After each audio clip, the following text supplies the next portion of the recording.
Bonjour, alors aujourd'hui je vous propose un tirage à 3 choix. Donc posez-vous, respirez et choisissez quelle carte vous attire, la 1, la 2 ou la 3.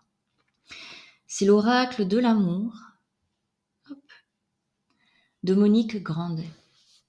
Son texte est tellement beau pour chaque carte que je vais vous les lire. Je ne vais pas canaliser les informations, je vais vous lire ces textes car ils sont vraiment très poétiques et très beaux. Donc je vous laisse découvrir pour chacune de vos cartes quel est le message associé. Le parfum de l'émotion. Sais-tu d'où viennent ta gaieté, ton chagrin ou même le feu de ta colère? Tes émotions suivent le mouvement de la mer et apparaissent par vagues. Elles dansent, elles virevoltent et s'amusent de tout et de rien. Elles se nourrissent aussi de tous tes drames. Toutes tes parcelles de savoir ne peuvent rien face au bourrasque de tes émotions. Elles se tiennent là, géantes et imprévisibles. Il ne suffit pas d'ouvrir le livre des émotions, tu es aussi convié à les ressentir. La vérité n'est pas statique pour l'éternité, elle est mouvante. Chacun reçoit sa part de vérité, parfois comme une gifle, parfois comme une caresse. Mais une vérité immuable se trouve là, tout au fond de toi, celle que tu as découverte par l'émotion, celle qui a agité le vent des métamorphoses, celle plantée là comme un drapeau au milieu de tes luttes. Goûter à nouveau les eaux du passé, prendre de la distance, te tenir sur la jetée d'en face simplement, pour voir les choses autrement, de plus loin. De ce recul jaillit un regard libre. D'un mensonge naît une vérité crue. Dans l'impossibilité de te dire, l'émotion devient ta citadelle. Reviens sur tes pas, cherche ce petit détail, ce petit éclat miraculeux, d'où peut émerger le merveilleux de toi. Remonte au tout début de l'histoire, là où l'amour a commencé sa route. Arrête-toi, non pas pour réfléchir à ton passé, mais pour ressentir. Avec l'émotion, vois comme tu te sens exister. Un accès de mauvaise humeur, un sentiment d'injustice, une honte mal dissimulée, une humiliation rentrée. Regarde comme l'amour vient te chercher dans le grenier de tes affolements émotionnels. En te laissant happer par tes émotions négatives, tu deviens fièvre et agonie. Tu crois que tu échoues et les côtoyer de si près, mais non, tu t'agrandis, tu t'élargis d'une étonnante incandescence, d'une dimension inatteignable par les chemins de la raison. L'expérience amoureuse t'invite à faire ce détour par ta vie intérieure, là où l'émotion prend sa source. Qu'elle vibre d'une ironique cruauté ou qu'elle chante comme une rivière au printemps, ta vie intérieure est ta plus fidèle compagne. Une joie palpite en toi. Elle cherche son chemin. La manière dont tu communiques tes sentiments n'a rien à voir avec les mots jetés sur une carte postale. Les saveurs demandent à être soigneusement pesées. L'autre ne peut rien savoir de toi, sauf par ton art de parler vrai. Si tu te perds, tes mots empruntent d'autres routes, au risque de sonner faux. En amour, le parfum de l'émotion est une chose essentielle, quelques mots simples, profonds et sincères, faisant plus pétiller les cœurs qu'une onde de baisers furtifs. L'infinie tendresse. La tendresse est un immense réservoir d'amour. Elle est une bienveillance pour l'autre, comme pour toi-même. Mais dans la folie et la dureté de notre monde, cette inclinaison-là peut-elle encore se dire? Il semble que nous ayons rompu nos fiançailles avec le mode affectueux et doux. Nous sommes devenus des guerriers de l'amour et nos modes de vie contemporains laissent si peu de place aux échanges d'affection.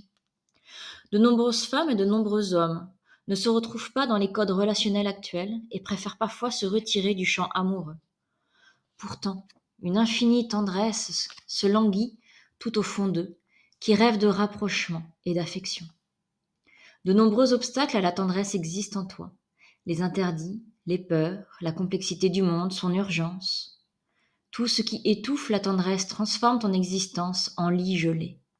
Cultiver les conflits, te sentir des ennemis partout, s'opposer sans cesse à ce qui est, toutes ces attitudes finissent par créer de la séparation et empêchent ta bienveillance de s'exprimer.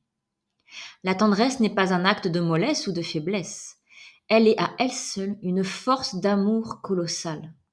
Elle se nomme alors protection, respect, patience, accueil de l'imprévu, profonde affection. Dans son essence la plus noble, la tendresse est une onde généreuse, un doux prélude au bonheur d'aimer. Tu ne peux être tendre avec les autres si tu n'es pas tendre avec toi-même. Reprends le fil de ta vie et vois où il s'est trop tendu. Insuffle dans cet endroit précis des mots d'amour. Ta tendresse est une inclinaison capable de te protéger contre certaines duretés de l'existence. Elle est un miel doux, une pluie réconfortante, un havre de paix. Permets-lui d'entrer dans ta vie au travers de rituels d'amitié, petites intentions quotidiennes envers ton entourage ou l'être aimé, invitation amicale autour d'un thé, petit coup de téléphone imprévu pour prendre des nouvelles d'un parent ou d'un être cher. Convoque ton beau génie et choisis un jour de ton calendrier pour y inscrire un acte simple, un élan spontané pour toi-même ou pour l'autre. Le pays de la tendresse est celui que tu sais installer dans ta propre vie. L'éclosion de la tendresse demande de sortir du mythe de la réciprocité dans lequel, si je te donne ça, tu me dois la même chose en retour. La vraie tendresse se donne sans compter. Elle est le génie de l'amour. C'est la confiance et la générosité émanant de la lampe, comme par magie. C'est le fluide envoûtant capable de transformer une personne froide en un être affectueux. Profite de cette carte pour réapprivoiser ta tendresse par un simple regard bienveillant. Retrouve un lien amical avec la terre-mère, les enfants, les oiseaux, les arbres.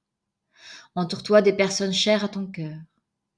Suis le vent de la tendresse là où il souffle et organise ton existence en conséquence. Le sommeil et le baiser.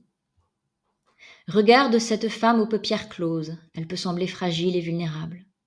En vérité, l'homme s'adresse à elle par la voie du baiser, symbole de sensibilité et d'amour. Et, parce qu'elle se laisse embrasser, la femme offre à l'homme son consentement. Cette permission va irriguer sa féminité et va la hisser vers sa vraie vie de femme. Avant cette embrassade masculine régnait un état de virginité, d'adolescence et d'immaturité. Le masculin devient alors cet inattendu délicieux capable de sortir le féminin de son évanescence. Le baiser préside ici à une partie endormie du féminin, une part latente qui espère inconsciemment que l'homme s'approche de son visage afin qu'elle puisse faire le reste du chemin. Ce baiser lui révélera-t-il tout ce dont elle rêve dans une relation ? Tu hérites de telles croyances sur la virilité masculine que le mal peut prendre, à tes yeux, les traits d'un nuage menaçant et irrespectueux. Mais à force de frustration, le désir s'étrangle.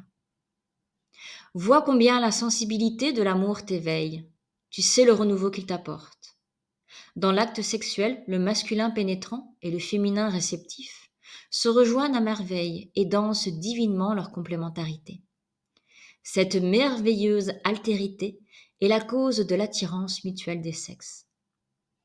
Souvent, au cœur même du festin amoureux, les énergies s'inversent, chacun devenant un mélange de féminité et de virilité.